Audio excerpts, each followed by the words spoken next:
welcome. You're watching FII. I'm Sonal Mehrotra Kapoor. Now, schools reopened on this Monday for students of class 10th and 12th across several states. This after 10 months of being shut due to the COVID pandemic. 10 months of online classes, 10 months of staying home without friends, 10 months of mixed emotions. Some became anxious, some simply loved the comfort. For parents and teachers, it was a different ballgame altogether.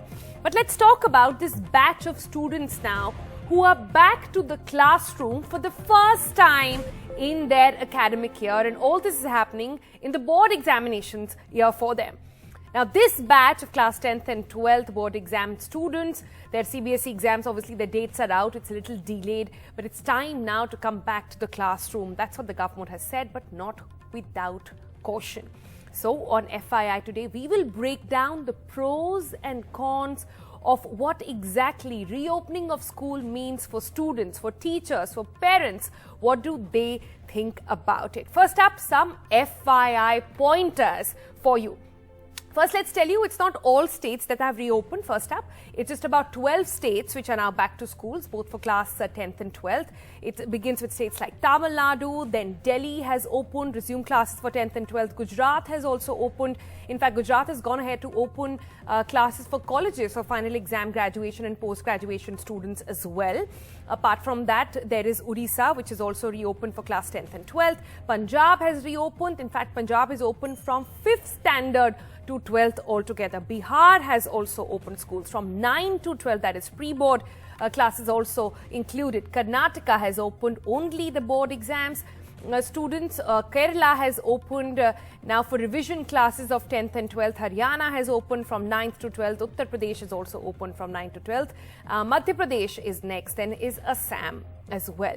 But what does it mean to be, and what will be life like once people get back to the classrooms in midst of a pandemic? We thought we'll bring you some pointers first as students and then as teachers and academicians as well. For students, attendance will not be daily. What does that mean? That means it could be rotational. On alternate days or every 2 days is when that would be taken. On days students are home, he or she will be asked to self-study easy essential chapters basically. Wearing of mask will be compulsory for all, strict hand hygiene, etc. We know that drill now for clear. Now, but students will be seated 6 feet apart in the classrooms, and sharing of notebooks, tiffin, toys, etc. will all be prohibited. Parents will still will be encouraged to use the personal transport. That means your buses, your school vans, your auto drivers, etc., where a lot of students and kids are huddled together. That's still to be avoided, but it's just an advisory at the moment. That's how back to school for students will be. But what about students? What about school teachers and staff members? Well, in case of high enrollment numbers, schools can run, the government says, in 2 shifts by reducing the duration of the hours per shift.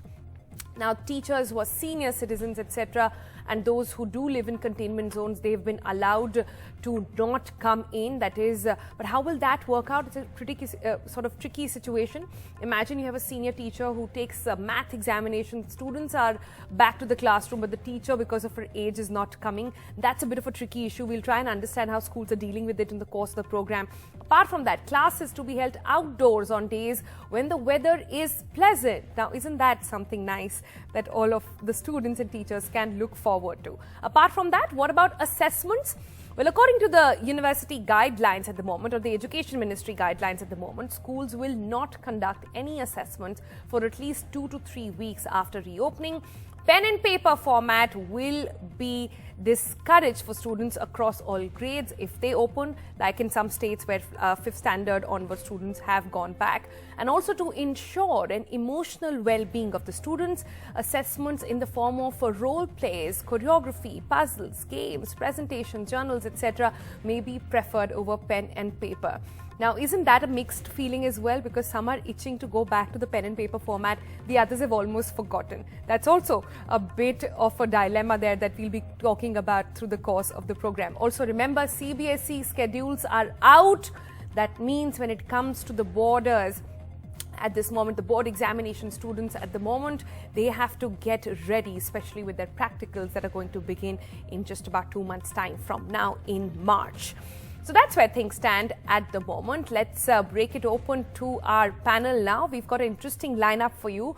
We've got students, we've got teachers, we've got parents, major key sort of stakeholders in all of this, and seem to be the people who have the final say when it comes to students and education altogether. We also will be joined by some people in the bureaucracy who are related to education to give us a sense of what it means in the coming days ahead. I'm very delighted to have an all-women panel at the moment. Welcome ladies and girls to FII. Thanks for taking out time. Firstly, I have to start by getting a word from the students, if I can begin with Tarani Kapoor and her mother, Richa, as well. Tarani, where are you joining us from? And tell me, did you go to school? How was day one like? So I didn't go to school, but I'm joining you from Thapalia Mehra Gaon in Uttarakhand.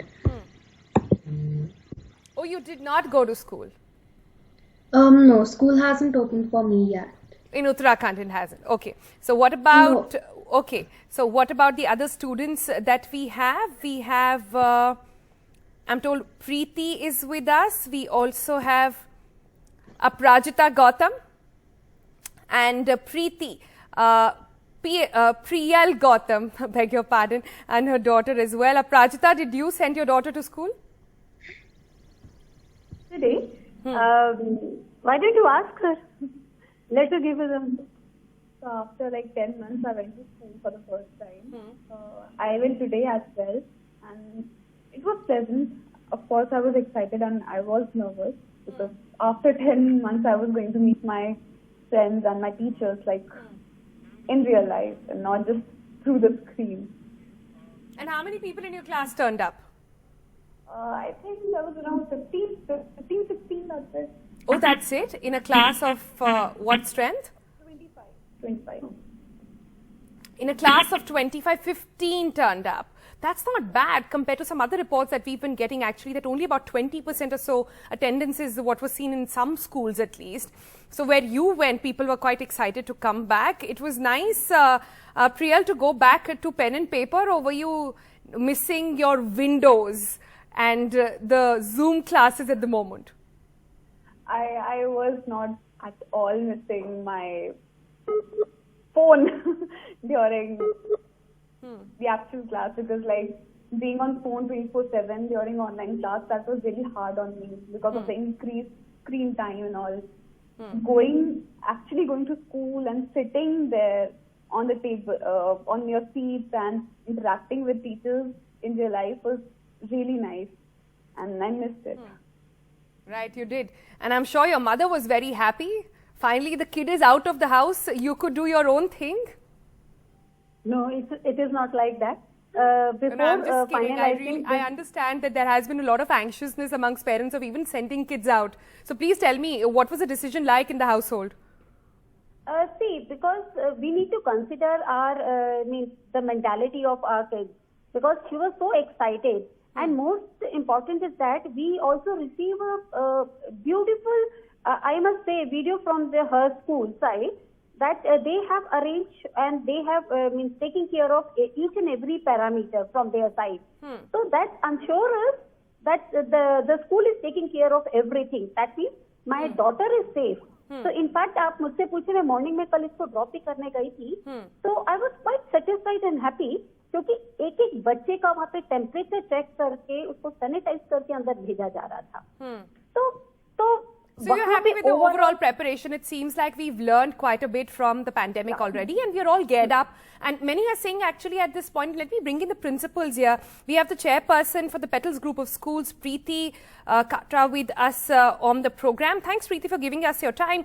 Many are saying at this point that this is the good time to open schools, because look at the average cases that are coming up in the country. It's come quite low. We are closer to examinations. We are also in thick of a vaccination drive going on. So what better time than now? Is that the sentiment in the schools as well? Yes. First of all, thank you so much for giving me an opportunity to share my views on this platform. And you have rightly said that this is the right time that we can start with the opening of the school from the classes 9 to 12, because board examinations are approaching and children actually need a right balance of connect with their teachers and with their friends also, because there is a lot of preparation going on and teachers want to have a one-to-one, personalized touch with the students so that they can prepare them well for the examination. But at the same time, we cannot ignore that this is a very challenging time in which we need to take care of a lot of things like sanitization, social distancing. I think education sector has prepared them very well so that they can welcome the student very nicely. We are checking the temperature of each and every child. Sanitizer is providing to them. What is the challenge of your senior teachers as well? Because a lot of parents also at this point, I'll give you an example. A friend of mine who has been working from home for the longest time, her parents are both above 60, but both are teachers and they are back to their work while the kid continues to be working from home, who's healthy and young. Yes. You're absolutely right. It is not the problem or the example which you are saying. Many of the parents are showing apprehension while sending students to the school. But I think somewhere or the other they need to gain the courage that we have to send. See, somewhere and somehow we have to start this journey again. It's been almost a year the children are sitting at home. So it is a very challenging time for the parents that they need to give trust, because government has given the direction that we can start the schooling for these younger children, right? Right. This time, school need to win the trust of the parent that we are well prepared. They can welcome the parent, because school transport is not running at this moment of time. We are requesting parents kindly drop your children so that they can see what arrangement school has done. Although it is again very disappointing that only 20 to 25% attendance is available or present on the pre-board even. Right. So I think it will take a couple of more months so that parents can start sending their children regularly, or they will start welcoming this new normal. I wanted to clarify, get a clarification on one more thing actually. Are you still requiring a written letter from the parents to send kids to schools, or is that not required anymore? No, it is required, because somehow this corona or COVID-19 has not yet been totally deleted from our system or in our environment. Far from it. Cases are still coming. Cases are still coming. Although vaccination is there, but till the time it will reach to the normal public, it will take another 3-4 months. Although our government is doing running a very beautiful drive, and lot many people are getting a lot of vaccination every day, but still there is a long way to go ahead. Sure. So Let me bring in the kids. Let me take the discussion back to the kids over here. We spoke with Priyal, who is back in school for the first time of her entire class starting out, a fresh batch starting out. And then I also have Tarini, who hasn't been to school this entire year. Tarini, what according to you, are you missing it? Do you want to go if Uttarakhand were to open schools? And your mother is also there. I want to understand from her as well. Would you be okay to send your daughter to school? So I would say that I would repose my faith in the decision, and that there are extensive guidelines, and I would extend my cooperation so that the school can execute these. And I am in fact very excited to go back to school if it decides to open for me. Although I feel like a lot of things which we had earlier in the pre-COVID era, as I could call it, would be missing now. Huddling together with a group of friends or going to the school canteen. And in fact, now when I come back home, I probably as well on that. Yeah. I have to probably sanitize my backpack, change my clothes before meeting anybody, dispose my mask. And I feel a little bit of apprehension as well, because I have my grandparents at home. So I don't want to be potential carrier of the disease. I like how Tarini, despite the school not being open, has already prepared a checklist. This is all I'll have to do in case schools open. So I understand this is the conversation many have done in their head already. Let me bring in the rest of my panel also. We have Brinda Swaroop with us, former Education Secretary with Government of India. Thanks and welcome back to the show, ma'am. Listening to the voices that you have at the moment of apprehension, there are some pros and there are some cons. Let me just, outrightly ask you, do you think at this point the pros outweigh the cons at the moment in terms of schools reopening? No, I think the pros are way ahead because looking at it from the point of view of students, given that precautions are being taken and there are some very strict guidelines on what schools should do for safety and, good health of the children. Having said that, I think children are, particularly those, because in Delhi it's only the 10th and the 12th, they are heading towards their board exams whose dates have been announced in May, so they have a little time. And what I'm hearing is that children are very keen to get back, not only to meet their friends and the familiarity of the school which they have been missing, but more than that, it is because of the preparation for the board. Right. So there are a lot of questions and doubts, and then there are students who need a little more support, academic support. So that's one type of.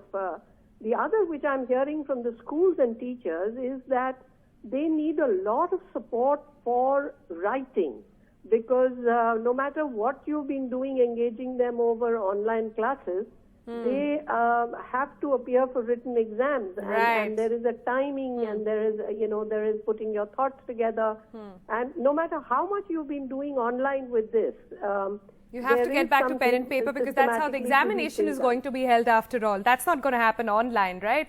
So a lot of that has to happen. I have Kiranpreet Kaur also with me, but before I go, let me bring in Dr. Monica Mahajan at this point. Monica, Doc, I wanted to understand from you that there's one aspect of safety, of following protocols and everything. The other aspect of mental health really at this point, on how kids are going to adapt back to classes. Do you have some tips on that for everybody watching at the moment? Actually, it's been such a long break in terms of physically attending school that children actually have lost that confidence of being able to sit in a class and adapt to attending a class in physical reality as of now. There is a lot of anxiety both at the level of the children as well as the parents and teachers, that will the children now be able to get back to pen and paper, and will they be able to adjust to a timetable in terms of putting on their uniforms, picking up their bags and reaching school on time. At the same time, there is also the challenge that will they behave responsibly, because it's not just the responsibility of the school. We're looking at a joint responsibility of the parents, teachers, the school and the students together in terms of this new normal. So that anxiety and that following of the timetable again is what is the big dilemma at this point of time. Because when you were attending classes from home, you could practically attend classes in your night suits. You had the luxury of attending at your own convenience in the comfort of your homes. So getting back into a disciplined regimen is a lot of challenge after so many months of not being in school.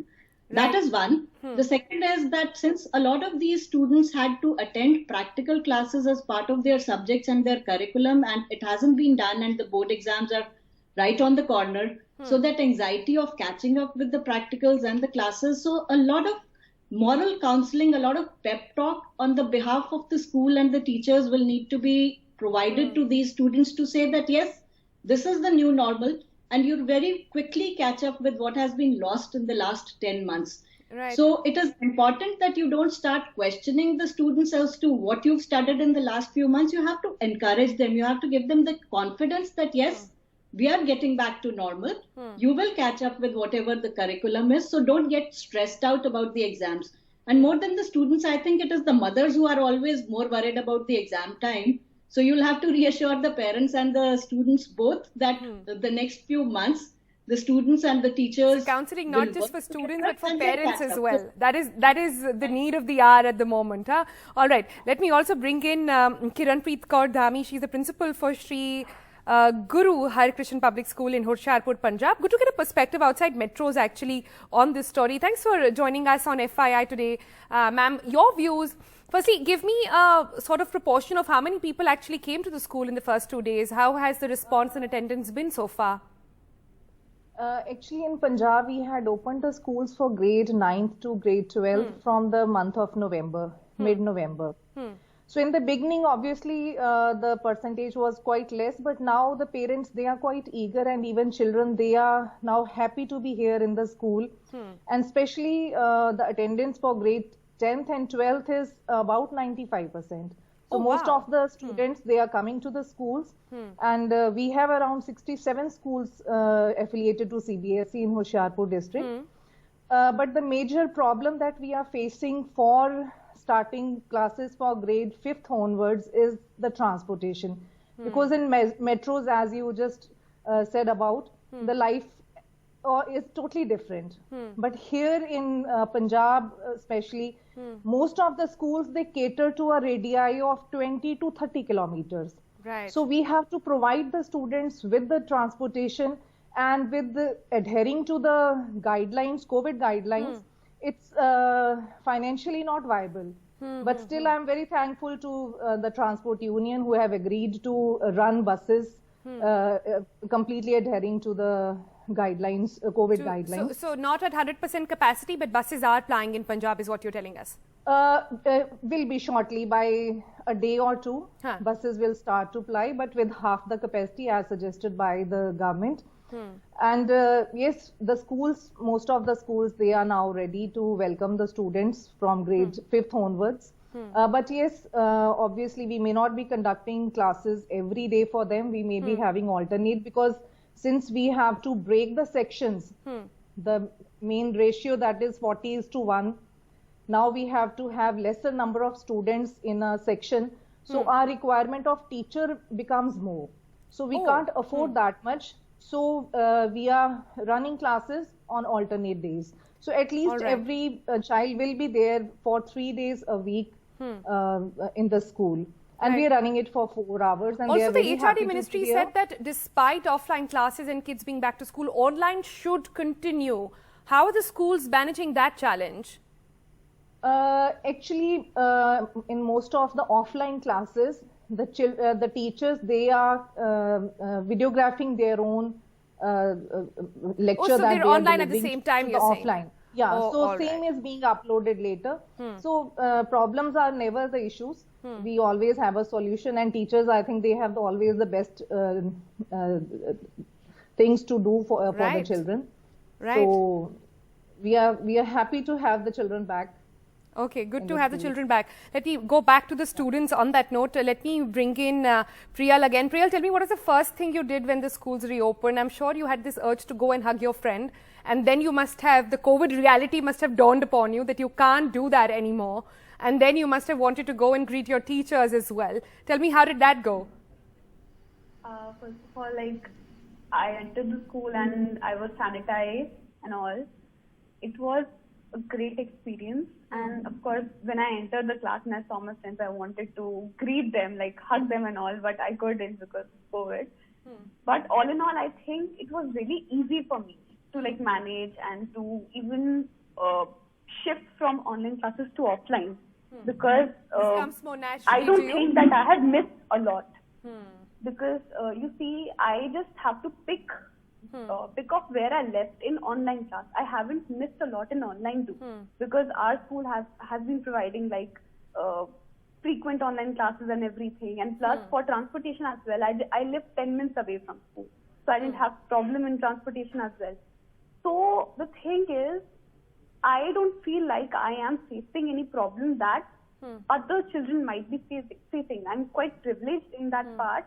But people who like live away from school, or who couldn't have attended online classes frequently, or children who are, I'm happy to have that who are not, perspective, like, because mentally well, the or digital who divide has been a don't- great sort of concern at this point. One of the reasons why we, some are saying that the pros outweigh the cons directly in this case, because there are those who simply do not have access to the digital online classes, and for them to be again sitting in for board examinations is going to be a huge task. So kudos to the teachers, good luck to them. Let me give the last word on that note to the teacher itself.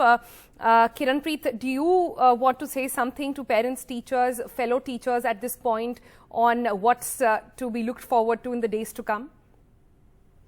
Actually, we have to become used to the new normal now. They have to stick to the guidelines. Plus, they must start preparing for the board exams, which have already got delayed by 2 months. And it would be a bit difficult for the schools also now, because now we will have 2 grade 10s, the old 10th and the new 10th in the month of April. So likewise, we will have two classes, the new 12th class as well as the old 12th class. But the children, they are preparing well, and now they are becoming used to the new normal. And good luck to all the students. Well, good luck indeed. I'm, for one, very glad I'm not in the classroom at the moment and dealing with this entire dilemma. So good luck and be easy on yourselves as you prepare for those board exams. Thank you all for joining us on FII. That's it on the show today. We'll see you again at 11:30 and 7:30 in the evening. Bye-bye.